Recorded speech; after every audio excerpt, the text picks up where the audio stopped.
මේ තරගයේ මුළු වට ගණන උනේ වට 25ක්. තරගයේ අවසන් වටේ එළඹෙද්දී ඇමරිකාව, ටියුනීසියාව සහ ජපානය කියන රටවල් තුනේ ක්‍රීඩකයන් පදක්කම් වෙනුවෙන් තරගයට නිරත වෙලා හිටියා. ඒ වෙද්දී කරුණානන්ද හිටියේ අනෙකුත් පදක්කමක් නොලැබුණා. ලංකාවේ මේ ක්‍රීඩකයා ඉතිහාසගත උනේ මෙන්න මේ අන්තිම වට හතරෙන්.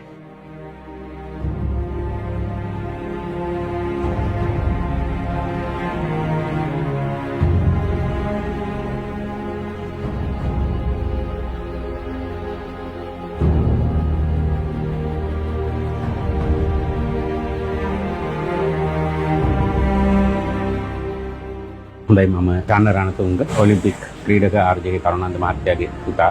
ඇත්තටම අද බොහොම සතුටුදායක දවසක්. මොකද දැන් තාත්තා නැති වෙලත් අවුරුදු 52ක් වෙනවා. මේ වෙනකම්ම මම හිතන්නේ මේ අපේ අම්මගේ සුවදුක් බලන්න අම්මා අපි ගැන හොයලා බලන්න කිසිම කෙනෙක් ඉදිරියපත් උනේ නැහැ. දැන් අම්මට අවුරුදු 86ක් වෙනවා. මම ලිසා වැටලා උකුල්ලැටේ බින්දිලා ඊට පස්සේ මම මම පිළිබඳව මුණු පොතේ යම් පිටුවක පළ කිරීමෙන් උපුල් රංජන් නැමැති සිවිල් ඉංජිනේරු මහත්තයා විශ්‍රාමිකයි. එයා ජනාධිපති අරුමුදලට ලියලා ඉතින් අද ආවා අවුරුදු 52කට පස්සේ මේ ජනතාවාගේ ආණ්ඩුවක් ඇවිල්ලා තියෙන මොහොතේ අම්මා බාල්යන්ට ඉතින් මම විශේෂයෙන්ම සිතියවන් තියෙනවා ජනාධිපතිතුමාට ජනාධිපති අරුමුදල මම හිතනවා අවභාවිතාවිච්ච කාලෙක අපි වගේ මේ වගේ මම හිතන්නේ ජාතික සම්පත් බලන්නට ආපු එක ගැන ගොඩක් සිතියන් තියෙනවා.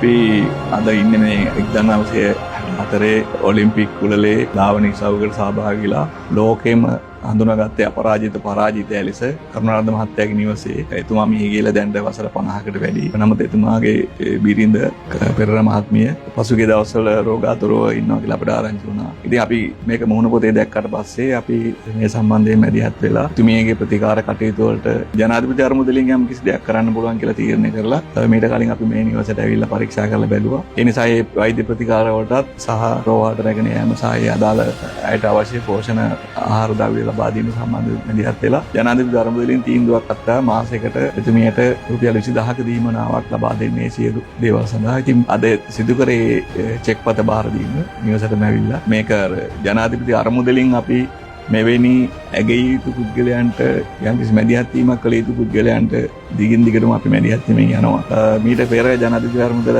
තිබුණේ කොහොමද කියලා අපේ රටේ ජනතාව දන්නවා. නමුත් මේක දැන් ජනතාවට විවෘත වෙලා තියෙනවා. Tamanගේ රෝගී තත්ත්වයකදී උදව්වක් ගන්න, උපකාරයක් කරගන්න, ඒ වගේම අධ්‍යාපන කටයුතු වලට, සමාජ සුබ සාධන වලට, කටයුතු වලට වගේ දේවල් බොහෝමයකට අපි මේ ජනාධිපති අරුමුදලින් උදව් උපකාර කරනවා. ජනාධිපති අරුමුදල මේනකොට ප්‍රාදේශීය ලේකම් කොට්ටාස් මට්ටම දක්වා අපි ව්‍යාප්ත කරලා තියෙන හැම ප්‍රාදේශීය ලේකම් කොට්ටාසකම නියෝජිතවරයෙක් ඉන්නවා. ඒ හරහා තමන්ගේ අයදුම්පත් බාර දීලා ඊටාම් කෙටි කාලයකින් මේ මුදල් ආධාර පහසුකම් රටේ ඕනම කෙනෙකුට ලබා ගන්න පුළුවන්.